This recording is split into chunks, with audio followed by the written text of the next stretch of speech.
आप देख रहे हैं न्यूज हाट। मैं हूं आपके साथ अस्मी सराफ। बिहार में नीतीश कुमार की सरकार ने मई 2025 में ही उच्च जातियों की समस्या के समाधान के लिए सवर्ण आयोग का गठन किया था, जिसे उच्च जातियों के विकास के लिए बनाया गया था। लेकिन इस आयोग में सवर्ण जातियों की समस्या का समाधान नहीं हो रहा है और आपको बता दें कि आपस में ही आयोग के सदस्य विवाद बढ़ा रहे हैं। दरअसल सरकारी दस्तावेजों में भूमिहार जाति के लोगों को भूमिहार ब्राह्मण लिखने या सिर्फ भूमिहार लिखने पर सवर्ण आयोग में मामला गया। इसके लिए 2 बार आयोग में बैठकें भी हुई, लेकिन अभी तक इस पूरे मामले पर कोई निर्णय नहीं लिया गया है। जानकारी के अनुसार आयोग में 5 से 4 सदस्य इसके खिलाफ हैं। इस मामले को लेकर 21 नवंबर और 8 दिसंबर को 2 बैठकें हो चुकी हैं, लेकिन 4 सदस्य के खिलाफ होने के कारण अभी तक सवर्ण आयोग इस पर कोई फैसला नहीं लिया है। दरअसल सामान्य प्रशासन विभाग के संयुक्त सचिव की ओर से 10 अक्टूबर को सवर्ण आयोग को पत्र भेजकर मार्गदर्शन मांगा गया था कि सरकारी दस्तावेजों में भूमिहार जाति को भूमिहार लिखा जाए या भूमिहार ब्राह्मण लिखा जाए। भूमिहार जाति से आने वाले अवधेश मिश्रा और अंजनी कुमार बेनीपुर ने राज्य सरकार के पास आवेदन दिया था कि जातीय जनगणना की रिपोर्ट और सरकारी दस्तावेजों में भूमिहार लिखा गया है, जबकि भूमिहार ब्राह्मण लिखा जाना चाहिए था।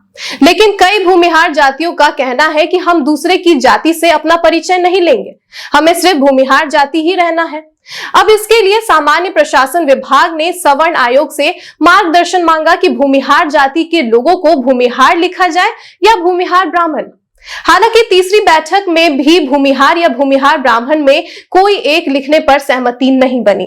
आपको बता दें कि सरकारी दस्तावेजों में भूमिहार जाति को भूमिहार या भूमिहार ब्राह्मण लिखने पर बुधवार को हुई सवर्ण आयोग, जो कि उच्च जातियों के विकास के लिए एक राज्य आयोग है, उसकी तीसरी बैठक में सहमति नहीं बन सकी। आयोग के 5 सदस्य भूमिहार या भूमिहार ब्राह्मण के नाम पर 2 खेमों में बंट गए। शुरू में वोटिंग से फैसला करने की चर्चा हुई, परंतु वोटिंग से फैसले पर किरकिरी की आशंका को देखते हुए सभी सदस्य मामला सरकार को ही वापस करने पर एकमत हो गए। बताते चले कि इससे पहले सवर्ण आयोग की पिछली बैठकें 21 नवंबर और 8 दिसंबर को हुई थी, जो कि बेनतीजा ही रही थी। भूमिहार या भूमिहार ब्राह्मण लिखने के फैसले से हाथ खड़े करते हुए सवर्ण आयोग ने इसे सरकार पर अब टाल दिया है। इसे आयोग के अधिकार क्षेत्र से बाहर बताया गया है। सरकार को भेजे जाने वाले प्रतिवेदन के तहत आयोग से संबंधित किसी भी गाइडलाइन या रूल बुक में जाति का नाम तय करने से संबंधित अधिकार नहीं होने की बात लिखे जाने की तैयारी की गई है।